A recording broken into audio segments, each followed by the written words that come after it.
Hello everyone, Costume Teacher here, and I'm here today to read to you Chapter 11 of The World According to Humphrey. Now, there are some vocabulary words in this chapter that I want to make sure you are familiar with before we start. All right, and the first one is sprawling. Can everyone say sprawling? Sprawling means spreading out over a large area in an untidy way. Now, I'm sure none of you have your supplies on your desk sprawling and are messy and untidy and getting in other people's space, right? Moving on. Our next word is blaring. Can everyone say blaring? Blaring means a loud, harsh sound. Now, none of you ever listen to your devices or your TV at a blaring level, do you? Or those video games? Please, you play those quietly and I know it. Moving on again. All right, and our last word for this chapter is feet. Not like feet on your legs, but feat as in F-E-A-T, which means an achievement that requires great skill, courage, or strength. So here we have some examples of someone climbing a mountain or someone solving a complicated formula. It was a great feat. So perhaps some of you are working on an achievement right now in class that you see as a great feat. All right. Well, if you are following along with a copy of the book, Chapter 11 starts on page 84. And if you're just listening to this little hamster, then enjoy the chapter. All right. Chapter 11, TV or not TV? Wow, Friday was a great adventure because AJ took me on the school bus. It was noisy and smelly and very, very bumpy. And just about everyone on the bus wanted to get a good look at me, including the driver, Miss Victoria. It was exciting, almost too exciting, because AJ couldn't hold my cage steady and I was slipping and sliding and bouncing until I was quite dizzy. Sorry, Humphrey, I'm trying to hold still, AJ told me as someone bumped his elbow and sent me sprawling on the floor of my cage. It's all right, I squeaked weakly. The bus let us off close to AJ's house. It was a 2-story old house with a big porch.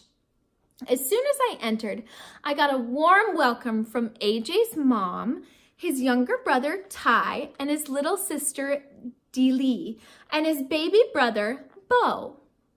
Anthony James, introduce us to your little friend, his mom said, greeting us. Anthony James? Everyone at school called AJ by his initials or just H. This is Humphrey, I answered. Hello, Humphrey, said Mrs. Thomas. So, how was your day, Anthony? Lousy. Garth kept shooting rubber bands at me. He won't leave me alone. But you two used to be friends, his mother said. Used to be, said AJ, until he turned into a jerk. Mom patted her son on the shoulder. Well, you've got the whole weekend to get over it. Now, take Humphrey into the den and get him settled. Mrs. Brisbane called him Lower Your Voice AJ because AJ always talked extra loud in class. Again, nobody in your class does that, right? Please, everybody speaks at a totally normal level, am I right? I soon noticed that everybody in AJ's house talked extra loud. They had to, because in the background, the TV was always blaring. Now, every house I've been in so far has had a TV. Even Miss Mac had a TV, and I enjoyed some of the shows I'd seen with her. There's one channel that had nothing but the most frightening shows about wild animals attacking one another. I mean, wild, like tigers and bears and hippopotamuses. Gee, I hope that's not on our vocabulary test in the near future. Those shows made me appreciate the protection of a nice cage, as long as the lock doesn't quite lock. There's another channel that only has people in funny-looking clothes dancing and singing in very strange places. It made me glad that I have a fur coat and I don't have to figure out what to wear every day. Mostly, I like the cartoon shows. Sometimes they have mice and rabbits and other interesting rodents, though I've never seen a hamster show yet. Anyway, the difference at the Thomas's house is that the television is on all the time. There's a TV on at the table across from the big comfy couch and a big comfy chair, and someone's always sitting there watching. I know because they put my cage down on the floor next to the couch. I had a very good view of the TV. I could always hear the TV though because AJ's mother had I couldn't always hear the TV though because AJ's mother had a radio in the kitchen, which was blaring most of the time when she cooked or did crossword puzzles or talked on the phone. No matter what she did, the radio was always on. When AJ's dad came home from work, he plopped down on the couch and watched TV while he played with the baby. Then AJ and Ty plugged in some video games and played while Dad watched. Deely listened to the radio with her mom and danced around the kitchen. When it was time for dinner, the whole family took plates and sat in the den so they could watch TV while they ate. Then they watched TV some more. Then they made popcorn and kept watching. Finally, the kids went to bed. The baby first, then Deely, and later Ty and AJ. After they were all in their rooms, Mr. and Mrs. Thomas kept watching TV and ate some ice cream. Ice cream. Later, Mrs. Thomas yawned loudly. I've had it, Charlie. I'm going to bed, and I suggest you do too, she said. But Mr. Thomas just kept on watching, or at least he kept on sitting there until he fell asleep on the couch. No one ever does that, right? I ended up watching the rest of the wrestling match without him. Unfortunately, the wrestler I was rooting for, Thor of Galore, lost. Finally, Mr. Thomas woke up, yawned, flicked off the TV, and went upstairs to bed. Peace at last. But the quiet only lasted about 10 minutes. Soon, Mom brought Bo downstairs and gave him a bottle while she watched TV. When Bo finally fell asleep, Mrs. Thomas yawned, and flicked off the TV. Blessed relief. 5 minutes later, Mr. Thomas returned.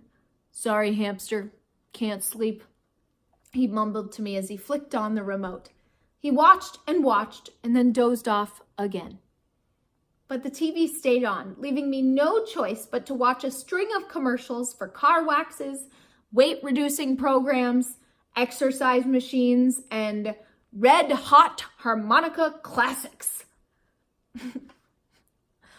Adults, do any of you remember waking up to like the music collection infomercials? Because I do. The combination of being nocturnal and being bombarded with sight and sound kept me wide awake. At the crack of dawn, Deely tiptoed into the room, dragging her doll by its hair, and switched to a cartoon show about princesses. She watched another show about cats and dogs. Scary. Then Mr. Thomas woke up and wanted to check some sports scores. Mrs. Thomas handed him the baby and his bottle, and soon the older boys switched over to video games, and their parents watched them play. It was loud, loud, loud. But the Thomases didn't seem to notice. "What do you want for breakfast?" Mom shouted. "What?" Dad shouted louder. "What do you want for breakfast?" Mom yelled. "Toaster waffles!" Dad yelled louder. "I can't hear the TV!" Ty hollered, turning up the volume. "Do you want juice?" Mom screamed. "Can't hear you," Dad responded. And so it went. With each new question, the sound on the TV would be turned up higher and higher until it was positively deafening. Then Mom switched on her radio. The Thomases were a perfectly nice family, but I could tell it was going to be a very long and noisy weekend unless I came up with a plan. So I spun on my wheel for a while to help me think. And I thought, and I thought, and I thought, and I thought some more. And then it came. The big idea. I probably would have come up with it sooner if I could have heard myself think. Around noon, the Thomases were all watching the football game on TV. Or rather, Mr. Thomas was watching the football game on TV while AJ and Ty shouted questions at him. Mrs. Thomas was in the kitchen listening to the radio and talking on the phone. Dealey played peekaboo with the baby in the cozy chair. No one was watching me, so I carefully opened the lock that doesn't lock on my cage and made a quick exit. Naturally, no one could hear me skittering across the floor as I made my way around the outside of the room, over to the space behind the TV cabinet.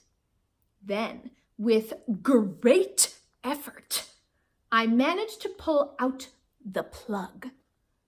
One of the most difficult feats of my life. The TV went silent. Beautifully, blissfully, silently silent. So silent, I was afraid to move. I waited behind the cabinet, frozen. The Thomases stared at the TV screen as the picture slowly went dark. "Ty, did you hit the remote?" Mr. Thomas asked. "Nah, it's under the table." "Anthony, go turn that thing on again," Mr. Thomas said. AJ jumped up and hit the power button on the TV. Nothing happened. "It's broken!" he exclaimed. Mrs. Thomas rushed in from the kitchen. "What happened?" Mr. Thomas explained that the TV had gone off and they discussed how old it was, 5 years, whether it had a guarantee, no one knew, and if Mr. Thomas could fix it. He couldn't. Everything was fine and it went off, just like that. "I guess we'd better take it in and to get it fixed," Mr. Thomas said. "How long will it take?" Dealey asked in a whiny voice. "I don't know," her dad replied. "How much will it cost?" Mrs. Thomas asked. "Oh, yeah," her husband said. "I forgot. We're a little low on funds right now." The baby began to cry. I thought the rest of the family might start crying too. "Well, I get paid next Friday," Dad said. AJ jumped up and waved his hands. "That's a whole week away!" "I'm going to Grandma's house. Her TV works," said Ty. "Me too," Dealey chimed in. "Grandma's got her bridge club over there tonight," Mom said. "I know," said Dad. "Let's go to a movie." "Do you know how much it costs to go to a movie?" Mom asked. Besides, we can't take the baby. Oh. They whined and bickered for quite a while. They got so loud I managed to scamper back to my cage unnoticed. Then I guess I dozed off. Remember, I had hardly had a wink of sleep since I arrived. The bickering was a nice, soothing background after all that racket. I was only half asleep when the squabbling changed. There's nothing to do, Dee Lee whined. Her father chuckled. Nothing to do? Girl, my brother and I used to spend weekends at my grandma's house and she never had a TV. Wouldn't allow it. What did you do? AJ asked. Oh, we were busy every minute, he recalled. We played cards and board games and word games. And we dug in her garden and played tag. He chuckled again. A lot of times we just sat on the porch and talked. My grandma, she could talk. What'd you talk about? Ty wondered. She'd tell us stories about her growing up, about ghosts and funny things, like the time her uncle was walking in his sleep and went to church in his pajamas. Mrs. Thomas gasped. Oh, go on now, Charlie. I'm just telling you what she told us.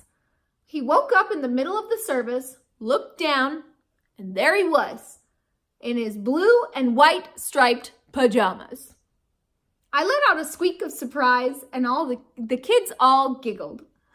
Then Mrs. Thomas told a story about a girl in her class who came to school in her slippers by accident one day.